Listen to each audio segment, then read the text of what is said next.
We should. On cloud nine. I get to take my classes in real time. Yeah, and upload my videos before you say Jack Robinson. Ow, got it. Even babe isn't left out. Our long distance is what says chill. Hello, babe. Can you hear me? Okay. It's frozen. Hey.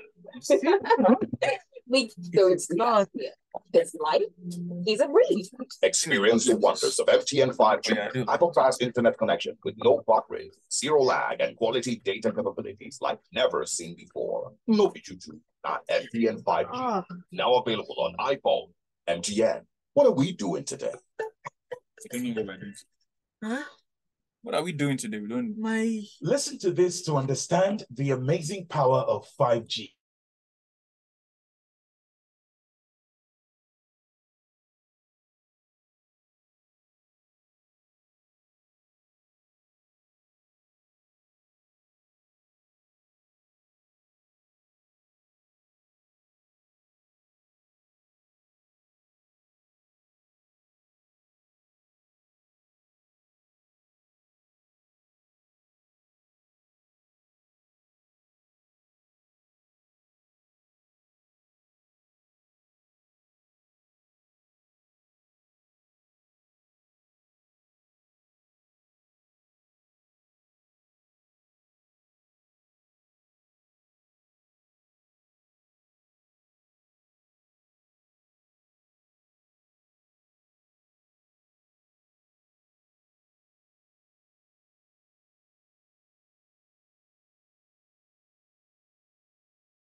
About your product and service, and how can we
My name is Mark, calling from. Hello? Yeah, my name is Mark, calling from K2. Okay, what are we selling? I put package, police and extra. Okay. That's good. So how can we reach you? Yeah, you can reach my number 07030948458.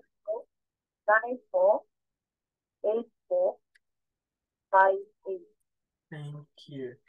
0809-234-5913 or 0809-191-3913 or 0809-234-5913. Signals Marketplace, where we pitch and sell in 30 seconds. Your name, your location, what are you selling, what's special about your product and service, and how can we reach you? 0151511913. 0151509113. Signals Marketplace, where we pitch and sell in 30 seconds. Your name, your location, what are you selling, what's special about that product, that service, and how can we reach you? Your WhatsApp line is fine. 0809-191-3913, 0809-234-5913, 015151-913.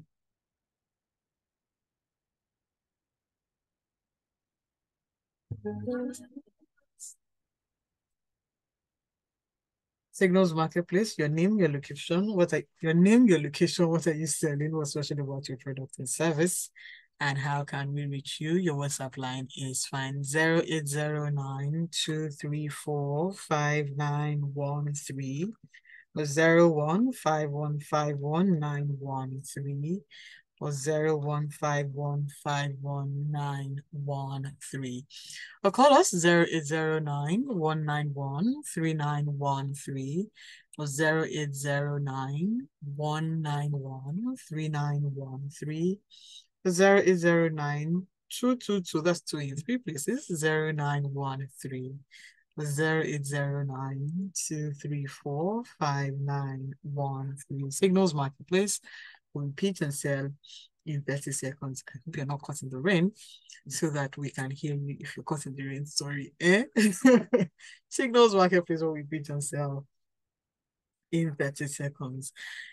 0809-222, that's 2 in 3 places, 0913, or call us 0809-191-3913, or 0809-234-5913. Your name, tell us your name, tell us where you're calling us from, tell us what's special about your product that you're selling, and how can we reach you? Your WhatsApp line is fine. Hello, good morning. Hello. Hello, good morning. Good morning. I can hear you. Okay, my name is Infidelis. Okay. Hello? I can hear you. Go ahead. Okay, I want to sell on behalf of my husband. He sells drinks, all kinds of drinks. Okay. So how Can you hear me, ma'am? Yes, go ahead. I can hear you. Drinks. Okay, yes, all kinds of wheel drinks. So how can we reach Like Guinness, Malt, any beer at all. Okay, so how can we reach you? Okay, can reach me 0180 6000 8565. Thank you. Please collect title. So it signals Marketplace, your name, your location, what are you selling, what's special about your product and service, what's unique about the product and service that you're offering, and how can we reach you? Your WhatsApp line is fine. And now the numbers to call is 0151511913, 0151509113. Hello, good morning. Hello. Good morning. Good morning. How are you? I'm fine, thank you. Please reduce the volume of your radio set. Hello. I can hear. Please call me back. Please call me back. The numbers to call is 0809-191-3913. Hello, good morning. Okay, I understand that the network might be jamming, but please reduce the volumes of your radio set so we can engage. 0809-234-5913, 0809-191-3913, 0809-234-5913. Hello, good morning.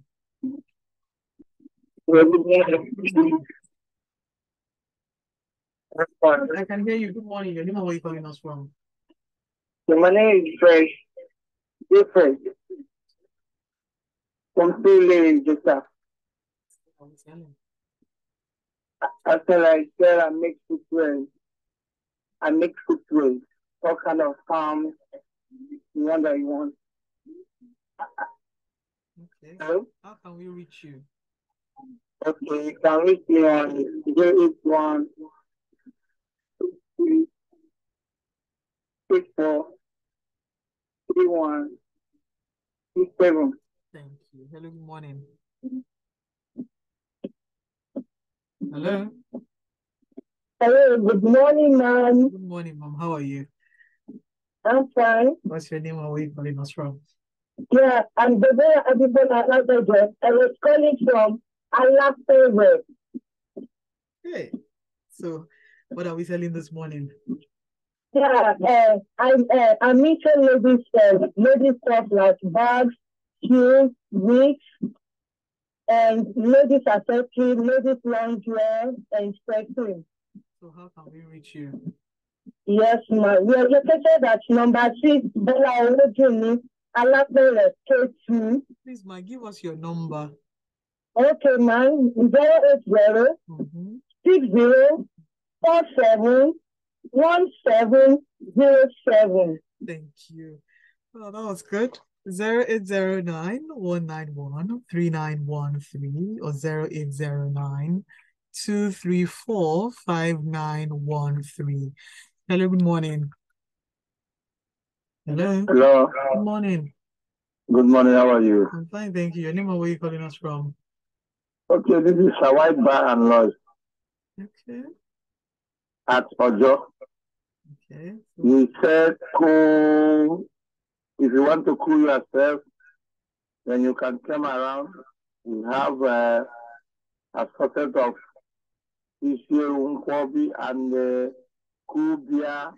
We also have lodge. Then if you want to come with your family, then hello? I'm here with you. How can we reach you, sir?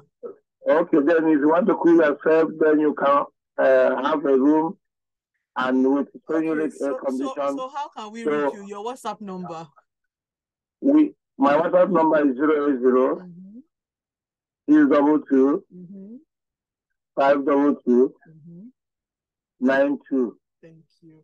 The Signals Marketplace where we pitch and sell our businesses in 30 seconds. Your name, your location, what are you selling? What's special about your products? What's that unique value about your product and service, and how can we reach you? Your WhatsApp line is fine. 0809-191-3913. Hello, good morning. Hello, good morning. Your name or where you calling us from? My name is Victor. Victor, please reduce the volume on the radio set. I've done that. Thank you. Go ahead, quickly. So I sell Orlando, all kinds of fabric, ranging from Orlando, high target, Asoki, and I even supply for as much as you order. Okay, so how can we reach you? You can reach me on +22 77 8655 347. Don't you have a Nigerian number? Okay, 070 52 60 81 47. Thank you. Hello, good morning. Hello. Hello, good morning. Good morning. Please reduce the volume of your radio set. Okay, I've done that. Okay, your name or where are you calling us from? My name is Favo. I'm a tailor. I'm calling from Chakontin. Okay. So what do you do? Okay, I said I'm a professional designer and I'm a tailor. Okay, so, male and female. So how can we reach you? Okay, 091 354 964 55. Thank you. Hello, good morning. The Signals Marketplace. We have 1 minute to go. Your name, your location, what are you selling? What's special about your product and service? And how can we reach you? Hello, good morning. Hello. Hello. Good morning. Your name or where are you calling us from? Okay, my name is Musa Shakwe. I'm calling from Adewunmi Estate, Airport Road. So I sell inverter battery, very quality inverter battery, different from others that you see in the market. People have different experiences with inverter battery, but mine comes with guarantee. So you can reach me on 087 3578. Well, that's it for Signals Marketplace. We'll be right back. Please don't go anywhere.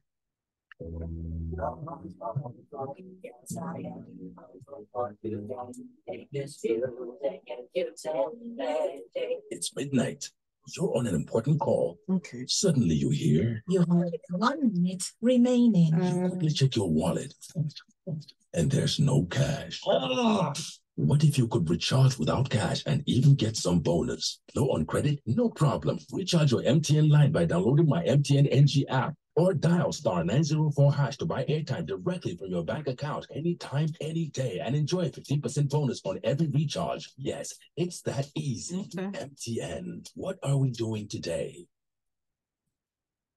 There's a new cuisine in town. A glass of wine, a cup of coffee, and if you're like me, a glass of smoothie. With Signals served on Lagos Talks 91.3 every Saturday at 10 a.m. Your mind will dream again.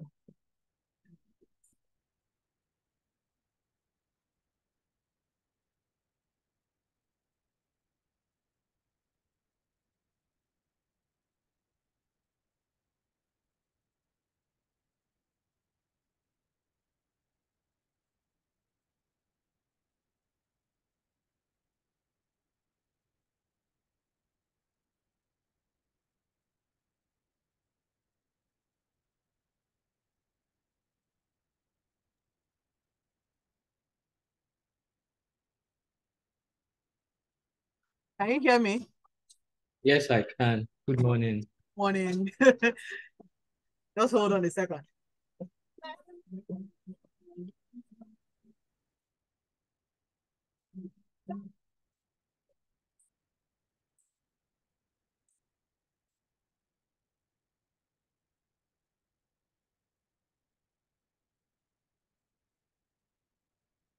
Welcome back to Signals on 91.3 Lagos Talks. And yeah, we're listening to High of the Tiger, and it's still, if it's raining in some parts of Lagos, please take tea or coffee. For me, hell no. It's Signals on 91.3, and we're talking this morning the value of work. Right, I have with me, and special thanks to Uncle Yomi, he's been saving me.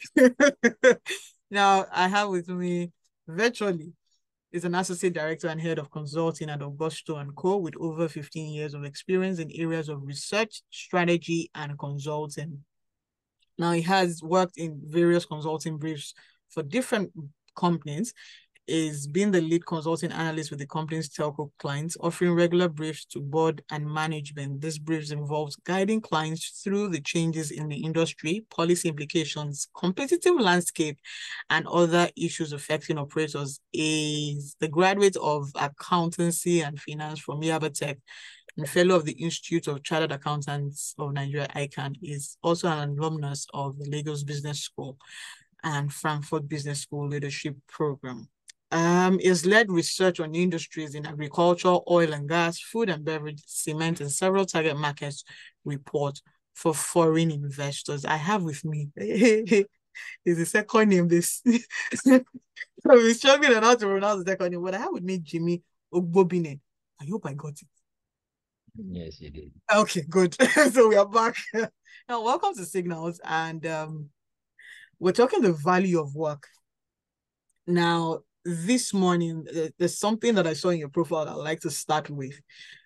A lot of times when people talk about policies, it's almost as if it's paper and nobody's reading it, right? And how crucial is policies? They keep saying they're preparing policies, and the next thing is, what's policy? I'm waiting for you. Okay, so if I got you right, you want to understand the role of policy in the business environment, right? Yes. Okay, so the role of policy in the business environment is not just business environment, actually, in terms of maybe government to private organization relationship. Even within private organizations, you require policies. Now, what policies help everyone with beyond government, even in your own private business or relationship between government and society, is that policies just put things in documentation. Picture your everyday life. If you had to live life without writing and everything had to be delivered orally, and you had to give people instructions orally, you had to give people guidance orally. imagine how much there will be breakdown in communication between you and the other party. And then picture the government, for instance, in Lagos, where I know both of us are residents, be dealing with a population of over 20 million people. Picture how government would relate with citizens without policies. So what policies help with is, first, it documents thought processes, it documents plans, it documents actions to be taken. And what this means is that all stakeholders can then key in. As a business, for instance, you want certainty, you want a level of certainty in the business environment. So if the government comes up with a policy, maybe on land acquisition in a new geographical layout, then it saves people from trouble. So picture Lagos, and with all of the Omonile issues that we have and things like that, land grabbers, for those of you who may not be aware of the phrase Omonile, the land grabbers. The government comes up with a policy and says that in this new layout, we are going to have only industrial corporations.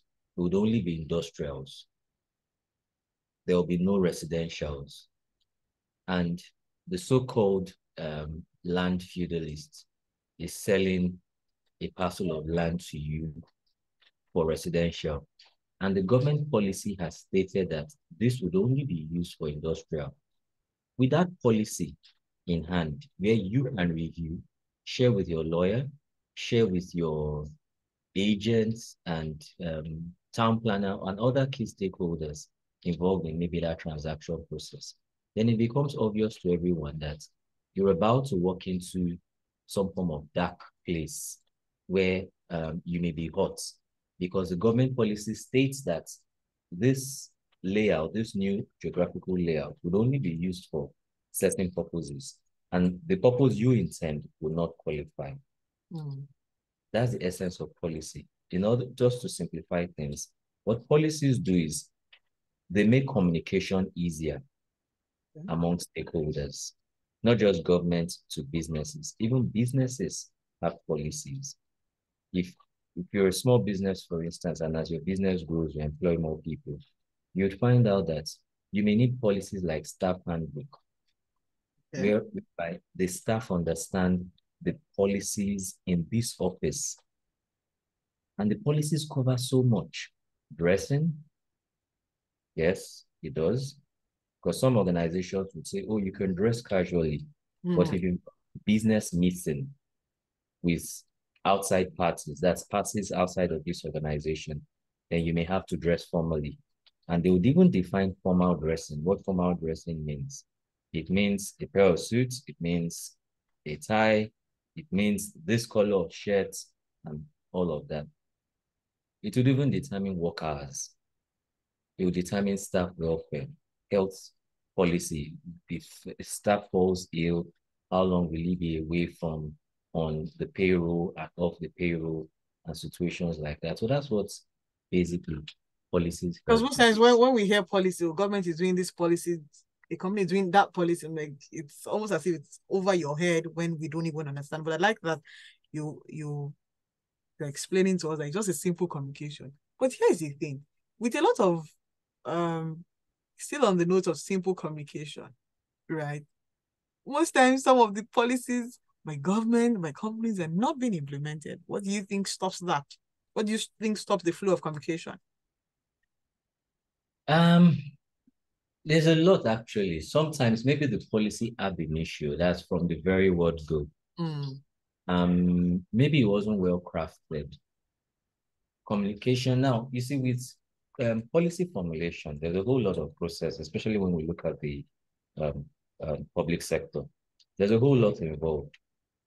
A lot of times when, so let me explain, just to answer your question very clearly, why the policies fail sometimes.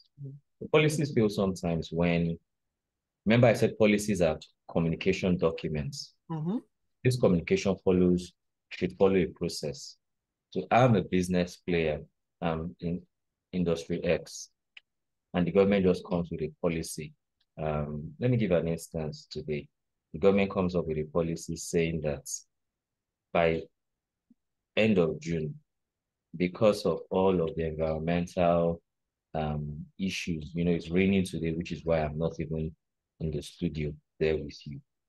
Because of all of the environmental issues that we are facing from plastic-based materials, we're planning plastic-based materials by end of June, and companies will have to do away with it. It's a policy, in quotes. It's not true. There's no rumor to that. I'm just bringing a hypothesis here. So because of error of fake news, okay? It's okay. So by end of June, and then business operators say, what are we going to do between now and the end of June? How are we going to implement vision away from this, with job losses and all of that? And then we find out that the catastrophe it leads to wasn't even the government's intention. So now I just use the hypothesis, but let's use another vivid example that everyone on this call can relate with. We just came out of we had a dramatic first quarter in 2023 here in Nigeria. We lost jobs. We lost businesses. Most likely our economy would contract.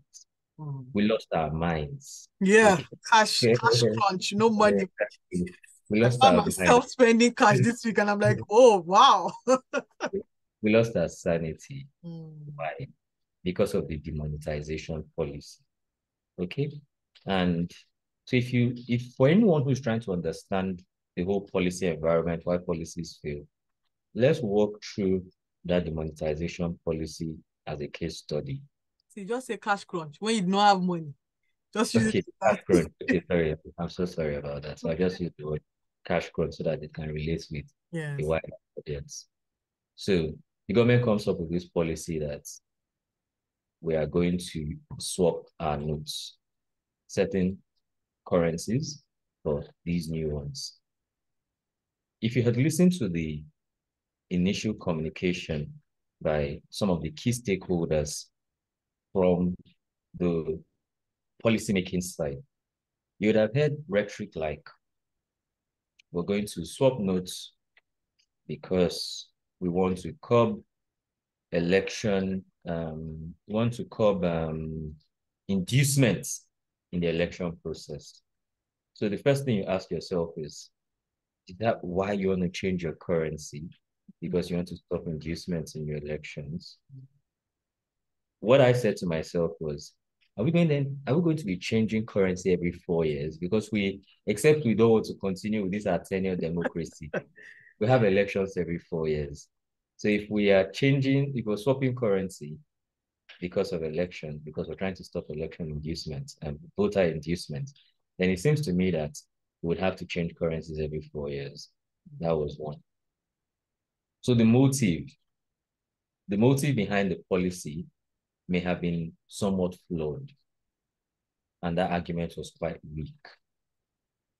Secondly, a key stakeholder in that process for the cash swap policy should have been the Minister of Finance. The Minister of Finance was summoned to the National Assembly on the policy, and she said in the public to our representatives at the Assembly that she was not aware of the process. She was not aware. So what that means is that even on the policy making side, all policy makers that should have been involved in that decision-making process were not even involved. In other words, the policy may not have, the level of robustness in thinking may have been somewhat limited. So that's on one side. Then we started implementing the policy. We started feeling the heat of the policy. Now, in this entire process, remember that you and I do not transact as individuals. We do not transact directly with the central bank. We only transact with our banks. commercial banks, merchant banks, regional banks, microfinance banks. It's where we typically take our monies to bank them away. We were then giving our old notes to the banks, believing that we would get new notes. Then the banks couldn't give us new notes. In the policy making side, what started? The blame game started. Oh, it's the banks, the key stakeholders who should help you with this policy. We started blaming them. We started mobbing banks. We started touching banks up. And then eventually the central bank came up with a policy that bring your notes directly to me. Now, remember we've said that the central bank doesn't bank individuals. They only bank government and its institutions. So already there was a fundamental flaw in the makeup and setup of the structure of banking, whereby individuals were now taking their money directly to the central bank, which is not configured and designed in the policy that was created. Retail accounts. So all of this breakdown just shows fundamental flaws in the policy that was made, which originates from the motive behind the policy. Remember that the target date, if the motive being to stop election inducement, and we had elections by sometime in mid-third week of February and all of that. So this policy was being hastily rushed to meet that timeline. So that could also be another fundamental flaw in policy design. When the timeline behind the policy is not well established. So if I come up with a policy that all staff will have to move to our new HQ in Abeokuta on or before end of May this year, and in that relocation policy, the HQ in Abeokuta isn't even ready and will not be ready. The contractors have said we cannot deliver in that HQ in Abeokuta. You'll find out that that company is going to end up in a lot of, the conundrum will be quite huge, the confusion will be quite huge. And at the end of the day, that organization may even lose talent. That's just using another hypothetical example.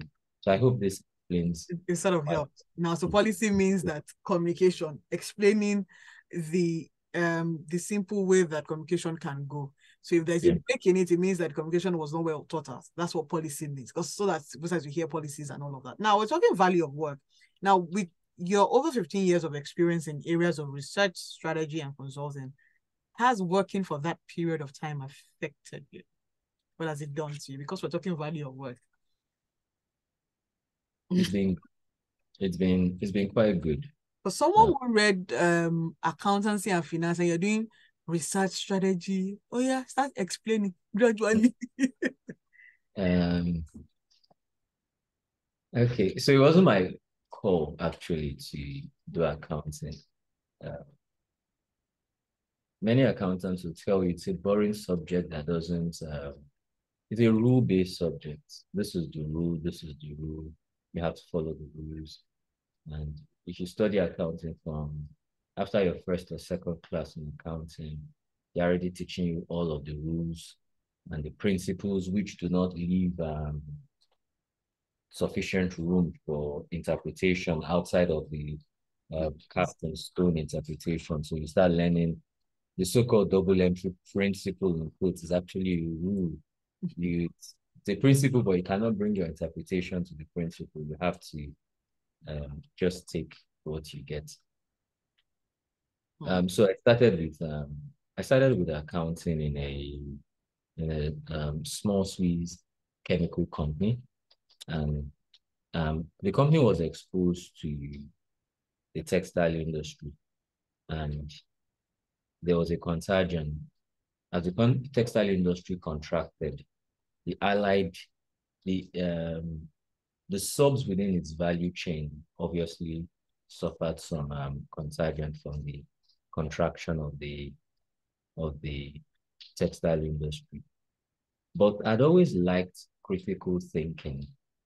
I'd always liked critical thinking, reading, critical thinking, and I just felt I could do more. So with a smile of faith and fortune, I was able to cross into investment banking, into equity analysis and investment banking, which my resume at that time wasn't fitted for. And I dare say that my experience as well wasn't fitted for. But like I said, faith and fortune did locate me there.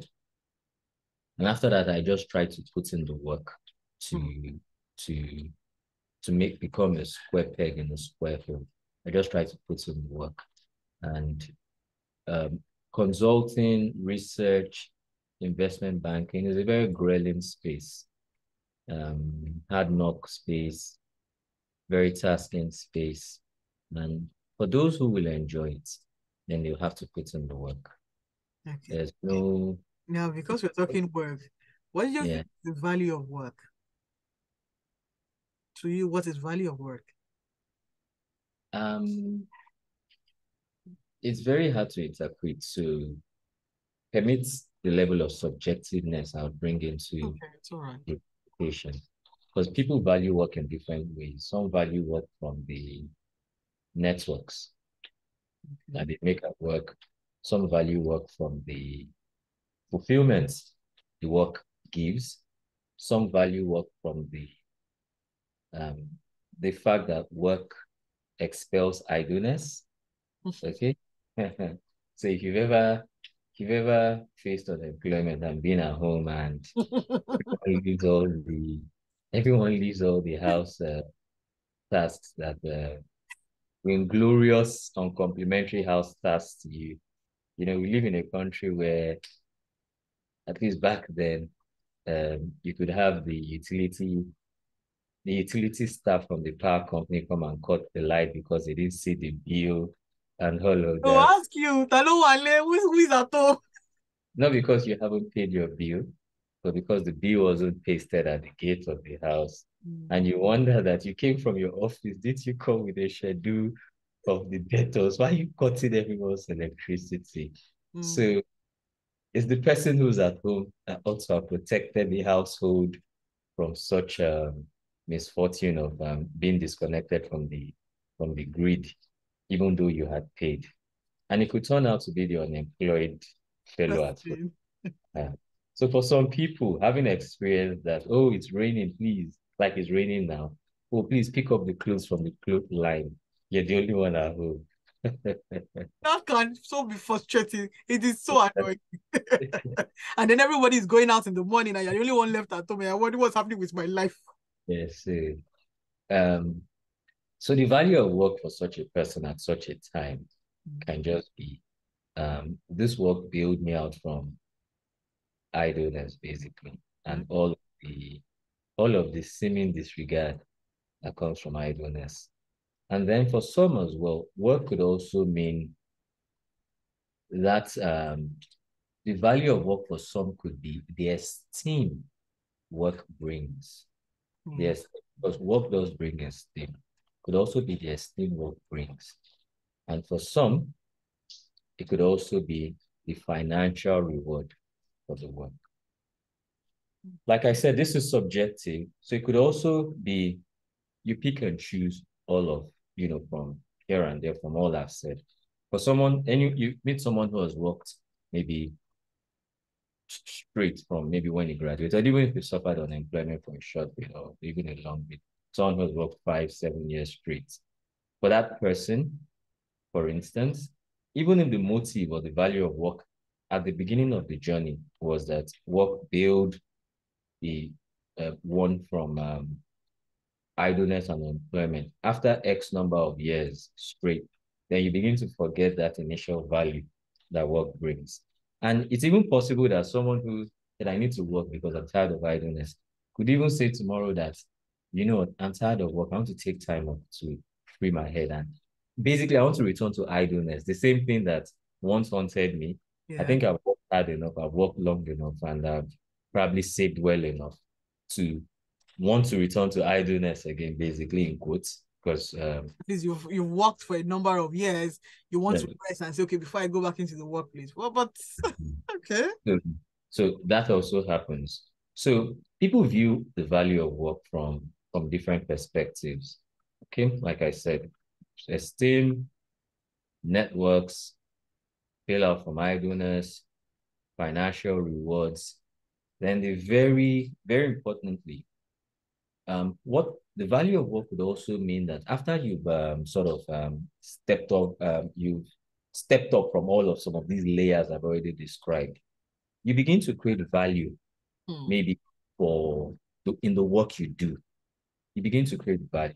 You're talking to small businesses. Let me give you an example. You're a small business owner, maybe you're a fashion designer, for instance, and you design your clothes really well. And the finishing of your clothes really nice. The design of your clothes really nice. Even when you use conservative colors, people still tend to see top level quality in the work you make. And people then begin to, you then begin to get very good references. You begin to get very good, everyone says, oh, you're very good, you're very good. Now, the value for this person could also mean that feedback.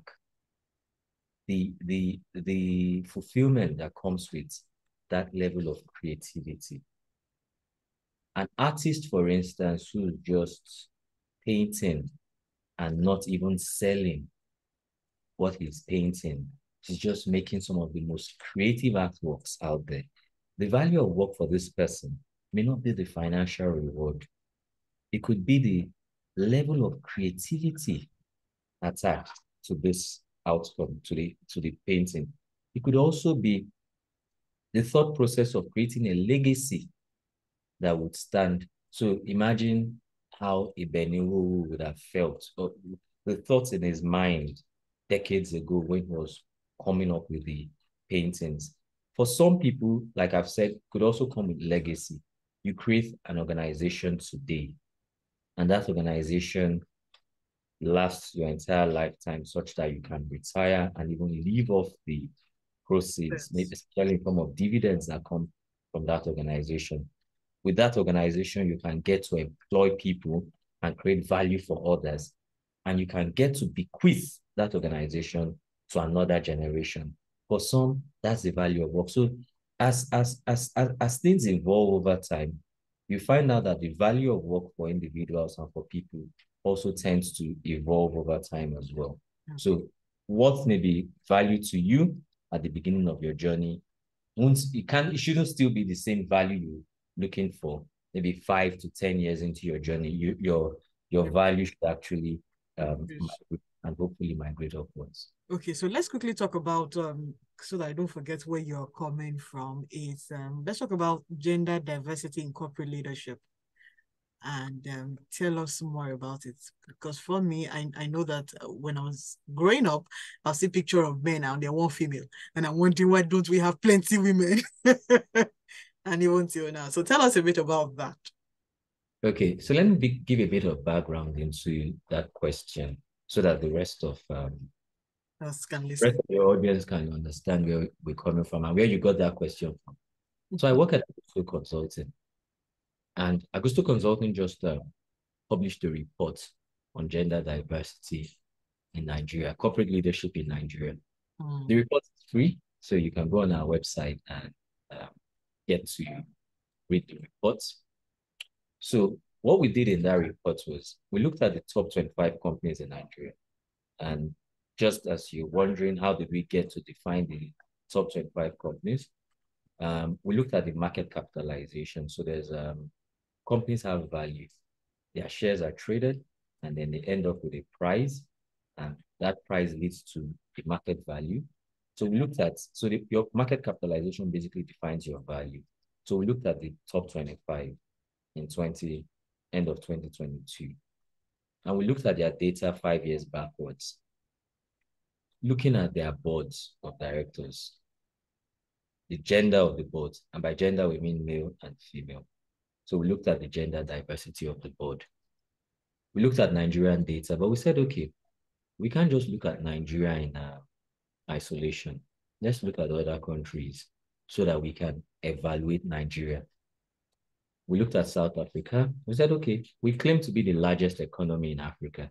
South Africa is the second largest. So we should not be afraid to be compared to South Africa, basically. We looked at UK and the US to just see what global standards may be to sort of shape and frame our aspirations for tomorrow in terms of gender diversity, to see where we'll evolve in. At the time, it nearly looked even a bit unfair comparing Nigeria with the UK and US. Interesting things. South Africa is actually better than the US. Oh, that's good. In terms of gender diversity. South Africa is about 41%, the US about 39%. Oh, that's good. Yeah, so South Africa is better than the US. What about Nigeria? Where are we? Where are we on the percentage? We'll get there. We'll get there.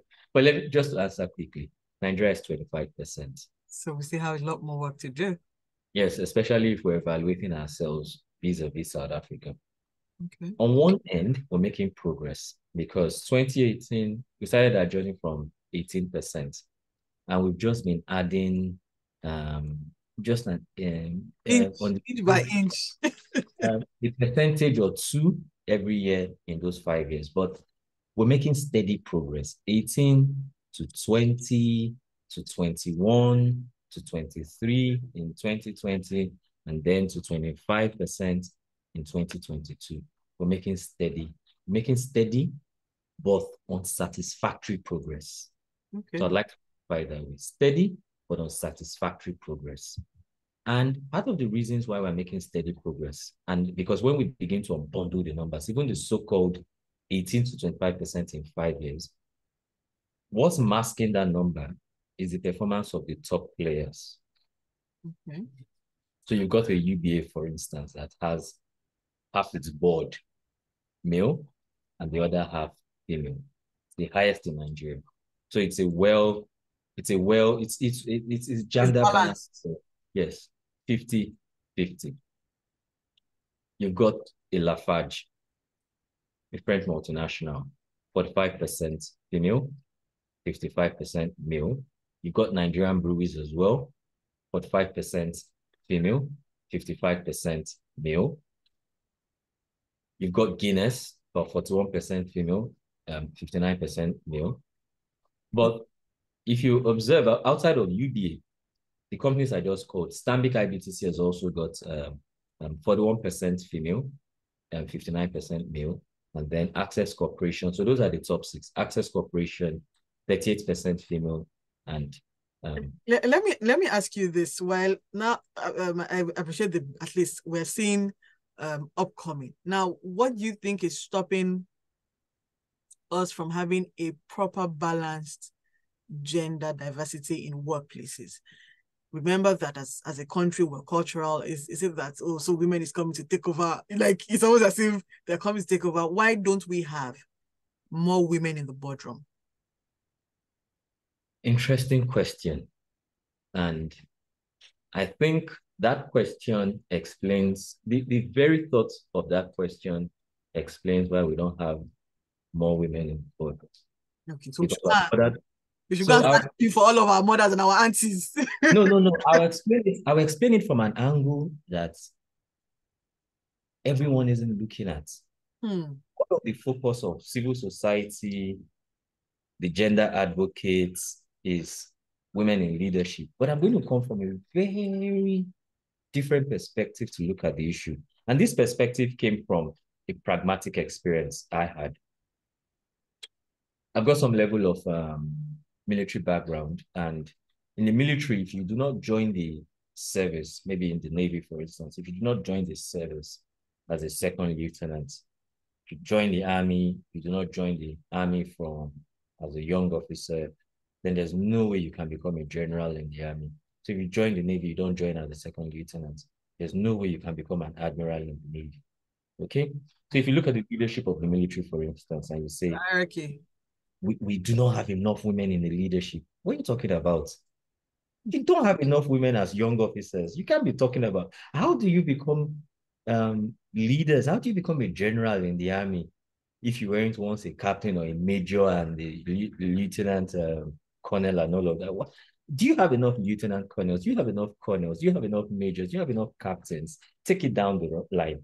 You suddenly look at your general cadre and you say, we don't have enough generals. But you're not crying about the fact that you don't have enough captains. And you're not even going back to Nigerian Defense Academy to say we do not have enough cadets, female cadets in the army, because that's where it starts from. So you're looking at the top. We're not looking at the groundwork. You're not looking at the groundwork. So let's bring it to the board, because when you look at the generals in a military or the admirals in the Navy, it's sort of the correlation with the boardroom as well of corporate organizations, where the people in the board are like the generals of that organization if they were to be a military. So I trained at Agusto Consulting. We do a lot of trainings, and I happen to be the facilitator on a certain day for the graduate level entry class for a bank. And in that classroom, just before the class started, I stood in front of the class and I was profiling the class. And I realized that in a class of about maybe 40 students, we had less than 5 ladies. And I was really shocked. Where are the ladies in this classroom? I mean, what's wrong? Where are all of them? It's okay. And then I asked about all the ladies. Is it that, are we waiting for the ladies? Are they late or on their way? Should I wait, give them some extra time to get here? And they said, no, these are all the ladies. I said, where are all the ladies in this classroom? How come you have enough ladies here? And they were the ones who were giving work. And I'm like, what happened? If you take your minds back to, so this is entry-level cadre in a bank. And the next, so that I became conscious of that with graduate level classes. And then I went to another bank, this time around an international bank. The first bank was a Nigerian-owned bank, about 5 females, 40 and 35 males. This time around, I went to another bank, a bank that has its roots outside of Nigeria. Females were about 3, men were about 37. So the ratio was even worse. And I'm like, oh, even international, you're not thinking about it. Then I asked in these 2 classes that when you were in school, just before graduation, what was the ratio? Give a rough ratio of about male to female composition in the classroom in your final year. And everybody says roughly half, or 55, 45, and all of that. So I said to myself, and I said to them that, so in your graduating class, you had about 50-50 male, female, right? Which is between entry level and your graduating class is roughly about 2 years. You graduate, you go and serve, then you start work. So between the graduating class, NYSC, graduating class was 50-50, NYSC, and graduate level class, where have all the ladies gone to in the space of 12 to 18 months or 24 months max? Where have all the ladies gone to? It's all right. I said, this is where this is the foundation. And look at it like a pyramid. Look at the boardroom like a pyramid, where the base of the pyramid is wider and the top of the pyramid is thinner. So it's wider at the bottom and then it's thinner at the top. The ladies have already lost out at the bottom of the pyramid, and we are crying about what's happening at the top of the pyramid. And we're not worried about what's happening at the bottom of the pyramid. Where are all the ladies at the bottom of the pyramid in the workplace? How come they're losing out between final year in the university and first at work? Okay. So because it's from that pool that people will rise to become boardroom gurus. It's from that pool that people will rise from entry level into general managers, into executive directors, into managing directors, and then into non-executive directors. It's from that pool. If we do not have enough ladies at the bottom of the pool to grow into these positions, then we've already lost out at the beginning. So I think we need to look at it is not at the top, but at the bottom. That's where the point of the advocacy should actually go into. Okay. So because my time is up, we'll have a second conversation about this. I hope that you don't worry, rain will not fall. My phobia for rain will not stop the conversation. And then we'll have a part 2 of this gender conversation. And I'm liking that it's coming from you. And we'll have this conversation again. So please, because my time is up, I'll permit me that we'll have to wrap up. But in your words, and I'll leave. Where are the ladies? So I met with one of my aunties yesterday, and she was talking about her masters and all of that. And I was really proud of her. Now, if you say where are the ladies, I know motherhood has started to, motherhood is happening. But here's the beautiful thing. Because we want more ladies at the pyramid, at the top of the pyramid, not at the bottom any longer. we want at the bottom, because it's from the bottom they will rise to the top. So we want more ladies in the bottom, in the middle, and at the top. Exactly. So that way it is balanced, Abby. So for every woman out there who is wondering, what am I going to do with my life? Just start, even if it's this distance learning or a part-time course, right? Motherhood will not stop you. I remember that most of our mothers will say that, what am I doing? I'm doing everything for my kids. And I'll tell you what I told my mom. She's going to cut off my head. I told her, I said, Mom, don't live for us any longer. We've all grown up. And it's just like what they'll say to women too. If you die, your children would move up, right? I think we need more mothers and more women to begin to live for themselves, right? That way, we have more gender balance, and then we can have more young girls looking up to women and say that if they can do this, we'll not have few women. If they can do this, yes, we can. Yes, we can. We need more female role models. So motherhood is not stopping you. If we need to, this is me being naughty. Now, if you need, that we now have a lot of women who are cooking. If you need to outsource cooking, for you to be able to, if you need to outsource a lot of things, for you to be able to rise up to that, to the head of the pyramid, from bottom to the middle, please, we need you to do that so that we have more women, more young girls, regardless of social strata, saying that they want to be at the top of the pyramid. So we need more women in the bottom. Yes, marriage is there. So you just tell the husband, Oga, as you are making the money, me too also making the money. At the end of the day, we're looking for relevance, because we can't have children that won't be inspired by their parents, right? So please, where are the women? I would have him again, and we'll talk more about this gender so that we know what is happening to us.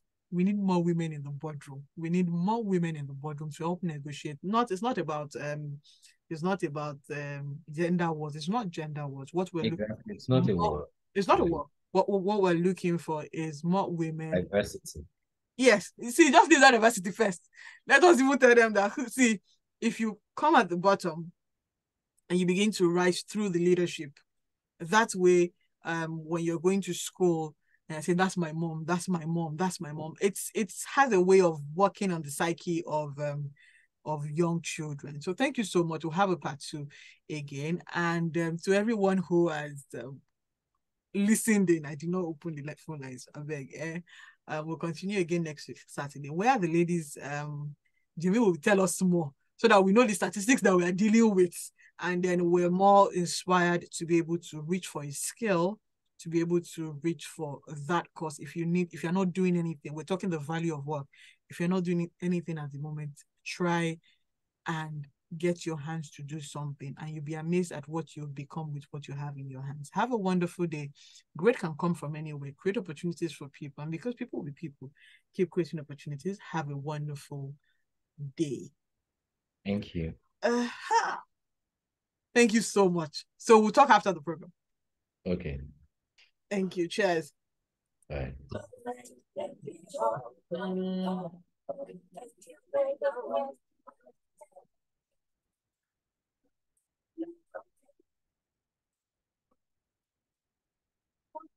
My cousin, I guess. I want to put my hair. There's a new cuisine in town. A glass of wine, a cup of coffee, and if you're